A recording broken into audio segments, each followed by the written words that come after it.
Todo mundo com chapéu de alumínio aí? Pois bem, o sicário, que no vídeo passado eu falei pra vocês que tinha ido pra terra do pé junto, parece que não. Olha essa matéria aqui da Band de hoje, ó, atualizada às 6h46 da manhã, falando sobre o tal sicário. Estado de sicário, suposto espião de Vorcaro é gravíssimo, diz secretaria. Luiz Felipe Machado está internado no Hospital João 23, em Belo Horizonte. Então, ou isso aqui é uma fake news da Band, ou o cara não perdeu a vida e nem a história da morte cerebral, porque aqui está falando em estado gravíssimo. E não não estão aguardando para confirmar a morte por causa que é cerebral. Não. Ele está em estado gravíssimo e essa matéria foi atualizada agora, no dia 6 de março, às 6h46. Então, se isso daqui não for uma notícia falsa, o cara ainda está vivo, em estado grave, um negócio suspeitíssimo que a Polícia Federal até agora não explicou. Sigo acompanhando o caso e trazendo as novidades para vocês. Mas vamos a ela, Malu Gaspar, que ontem veio mais uma vez com um ataque violentíssimo ao Estado Democrático de Direito. A democracia não era assim. Quem criticava algum ministro do STF era imediatamente colocado no inquérito das fake news e acusado de estar atentando violentamente contra o Estado Democrático de Direito. Parece que as coisas mudaram. Já podemos criticar o STF e a imprensa ainda fala que são críticas. E aí segue a Malu aqui com uma sequência devastadora para Alexandre de Moraes. Começa com essa aqui que é até a mais leve, né? Às 2h, Malu Gaspar, ainda falando sobre as mensagens no celular do Vorcaro, diz: esse negócio do banco é igual máfia, escreveu Vorcaro para a namorada. E realmente é igual máfia. Então aqui no print, ele fala nas mensagens, né? Ele fala: esse negócio de banco, sempre falei que é igual máfia. Não dá para sair. Ninguém sai. Bem, não sai. Só sai mal. E a namorada responde: você nunca me falou isso, carinha de assustada. Realmente, né? O seu Vorcaro saiu e tá bem mal. Essa parte aqui é verdade. Logo depois ela publica essa matéria falando sobre a mensagem que Vorcaro teria trocado com Alexandre de Moraes no dia daquela sua primeira prisão. Malu Gaspar escreve a seguinte manchete: Vorcaro escreveu para Alexandre de Moraes no dia em que foi preso. Conseguiu bloquear? Mensagens estavam no celular do banqueiro apreendido pela Polícia Federal por ocasião de sua primeira prisão. Ministro do STF nega. Mas aqui ela só tinha tido acesso a essa mensagem aqui, do conseguiu bloquear.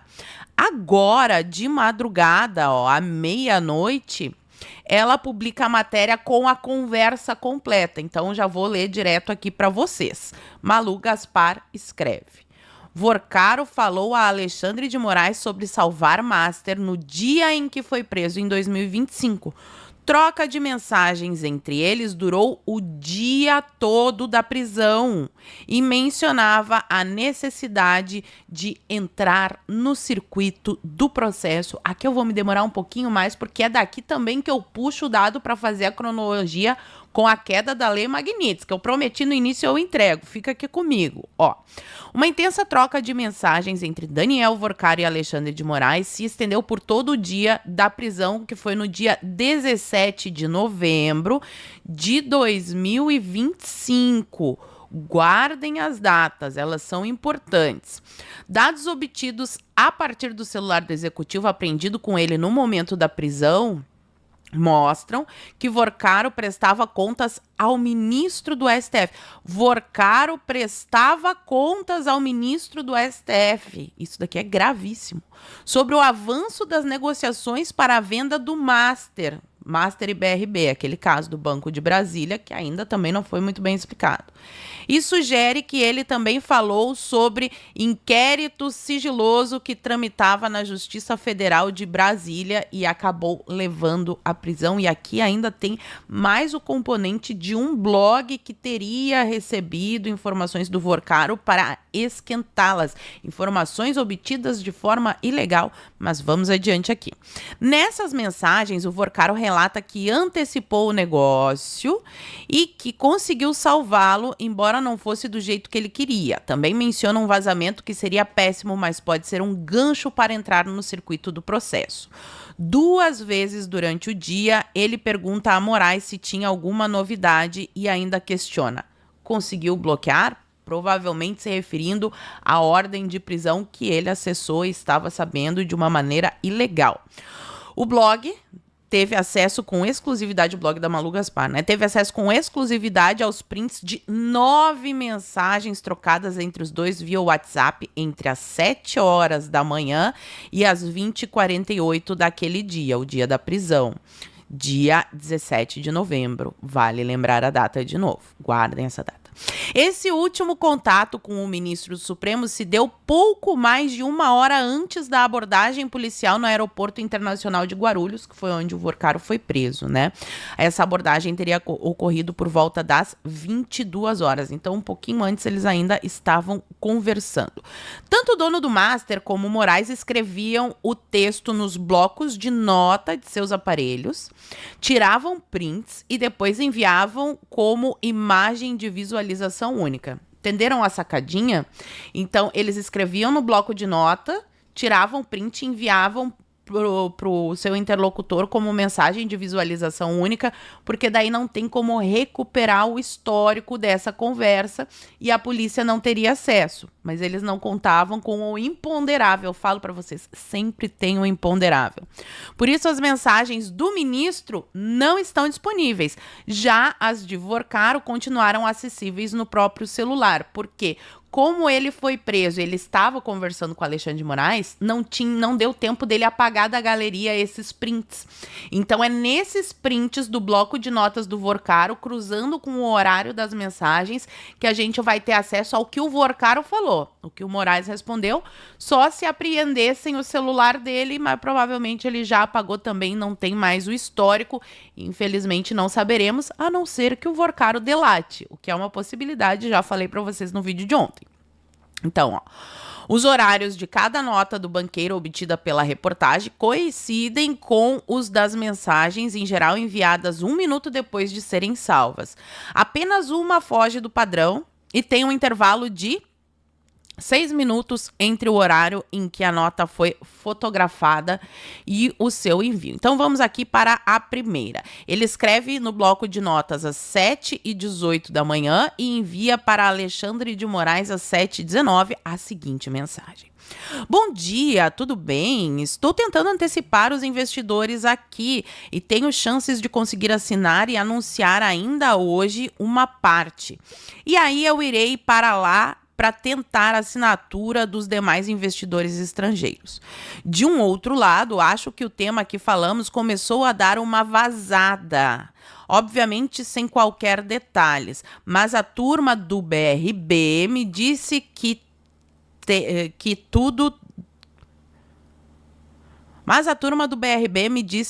tá tendo um movimento de sacanagem no caso. Então tinha alguém querendo sabotar ali, ou prejudicar, ou simplesmente inviabilizar a compra do Master pelo BRB. Algum outro banqueiro? Provavelmente. Já vou dizer aqui para vocês quem é.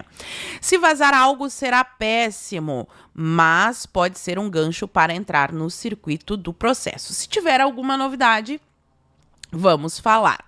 Aí depois vem uma mensagem que ele escreveu no bloco de notas às 17h22 e envia alguns segundos depois. Ó, tá aqui essa segunda mensagem.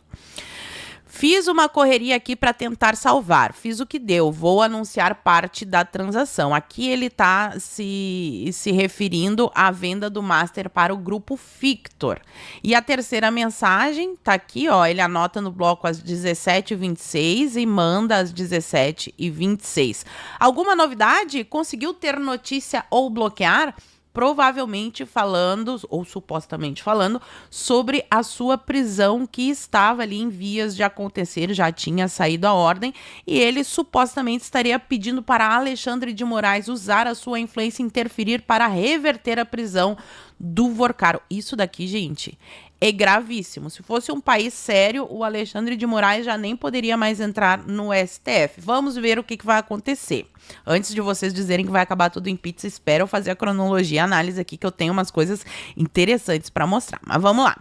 Aí depois ele, às 19h58, pergunta se tem alguma novidade, manda logo depois. Ó, às 20h48 seria melhor na sexta, junto com os gringos, porque lembrando que ele ia viajar lá para as Arábias para anunciar que teria investidores internacionais comprando o Banco Master. Mas foi o que deu para fazer dentro da situação. Acho que pode inibir. Amanhã começam os bastidores do Esteves.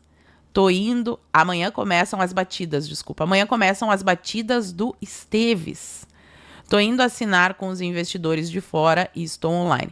Então aqui eu quero já fazer uma pausa, tá? Amanhã começam as batidas do Esteves.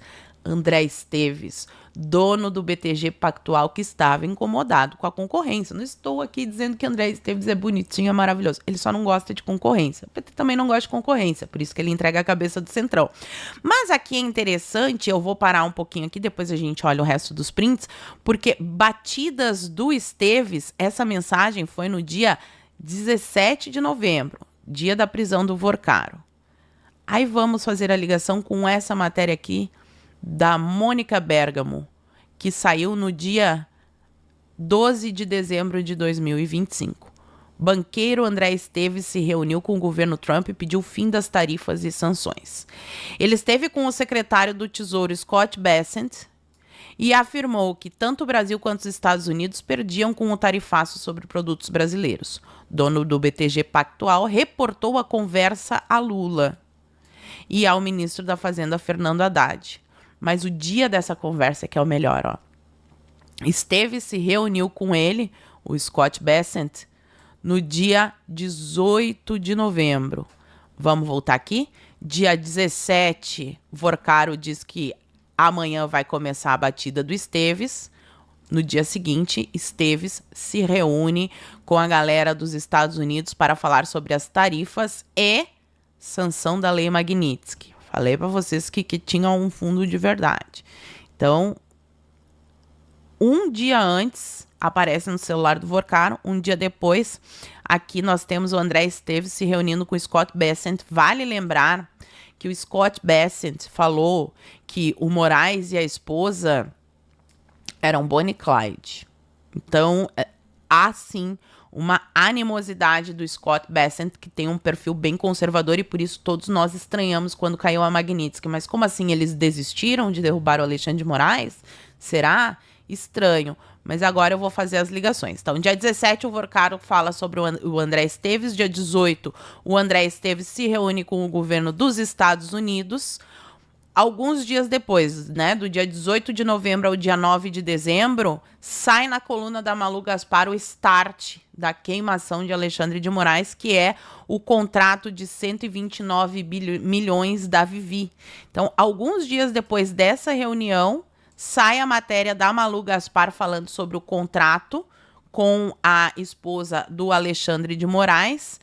3 dias depois, Estados Unidos retiram Moraes da lista dos sancionados pela Lei Magnitsky. Essa cronologia aqui pode explicar sim, porque aí aqui é a minha análise, a minha interpretação. Para o governo dos Estados Unidos, derrubar Alexandre de Moraes através de uma Lei Magnitsky, sanções internacionais, geram um custo. Seria muito melhor se tivesse um aliado brasileiro, nesse caso seria o André Esteves, que prometesse fazer esse serviço sujo pelo governo dos Estados Unidos. Ficaria muito melhor. Então, se nessa reunião aqui do dia 18, o André Esteves tivesse dito para o Scott Bessent, olha, eu tenho aqui um escândalo que vai derrubar, não vai ter como o Alexandre de Moraes continuar aí depois do escândalo que será revelado. Ele irá cair, o sistema mesmo irá expurgar ele. Será que haveria uma motivação do governo dos Estados Unidos para derrubar a Magnitsky e que o sistema largou, porque eu trago aqui para vocês, Guilherme Amado, todo mundo sabe que esse é um boca de aluguel, blogueiro petista, e olha a matéria que ele publicou ontem. Mensagens com Vorcaro tornam inexorável que PGR peça investigação contra Moraes. Alexandre de Moraes e Daniel Vorcaro trocaram mensagens no dia da prisão do banqueiro. Então, todos esses fatores, ainda teve essa daqui, ó. Moraes vetou a presença do Joesley Batista, que era outro interlocutor com o governo americano, em evento patrocinado por Vorcaro.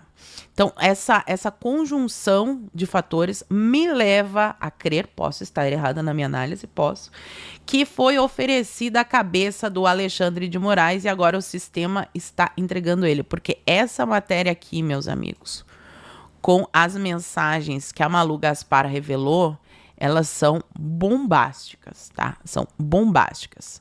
Então, sobre a queda da Magnitsky, é isso, mas ainda tem mais aqui. Temos aqui a história do gancho do processo. A conversa começou às 7 da manhã em uma referência ao negócio com o Grupo Victor. Já falamos sobre isso. Em seguida, ele muda de assunto. De um lado, acho que o tema que falamos começou a dar uma vazada, obviamente sem qualquer detalhe, mas a turma do BRB me disse que está vendo um movimento de sacanagem disso. Bom, aqui ela vai analisando essas mensagens que eu já falei para vocês. A do conseguiu bloquear, ela traz ainda algo mais interessante. De acordo com a PF, àquela altura o banqueiro já estava preocupado com os desdobramentos do processo que o levaria para a cadeia. 3 horas depois da resposta de Moraes, que foi às 11 da manhã, o site O Bastidor publica a informação de que havia um inquérito na 10ª Vara Federal de Brasília sobre uma fraude bilionária envolvendo a compra do Master pelo BRB, sem mencionar o risco de prisão.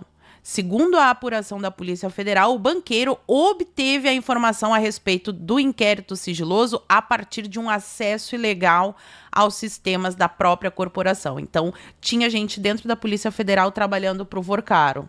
Ou para o careca do Master, não sei. Agora temos o careca do INSS e o careca do Master. Enfim. Depois usou o site O Bastidor, para torná-la pública, esquentando a informação, para então poder apresentar uma petição diretamente ao juiz da vara, ao Ricardo Leite. Nesse documento, ele busca impedir medidas cautelares eventualmente requeridas e barrar o risco de uma prisão que havia sido determinada pelo juiz apenas 18 minutos antes, às 15h29. A petição da defesa foi enviada às 15h47. Então, um caso estranhíssimo. Parece que o Vorcaro já sabia da sua prisão, porque acessou de maneira ilegal o sistema. De alguma maneira, essa informação vai parar no bastidor. Não sei se ele pagou para isso, aí tem que investigar lá com o Diego Escostegui, se ele recebeu, se não recebeu por isso, como é que foi. Não é crime o jornalista publicar informação sigilosa, se ele não foi pago pela matéria, enfim. E parece que o Vorcaro entra direto com o pedido e fica perguntando pro Moraes. E aí, conseguiu bloquear minha prisão? Parece, por essas mensagens, que o próprio Alexandre de Moraes estava aí, talvez justificando 129 milhões da esposa, tentando bloquear a prisão de Vorcaro. Meus amigos, eu sei que vocês vão dizer, porque no Brasil sempre acaba em pizza. Mas isso daqui é uma bomba.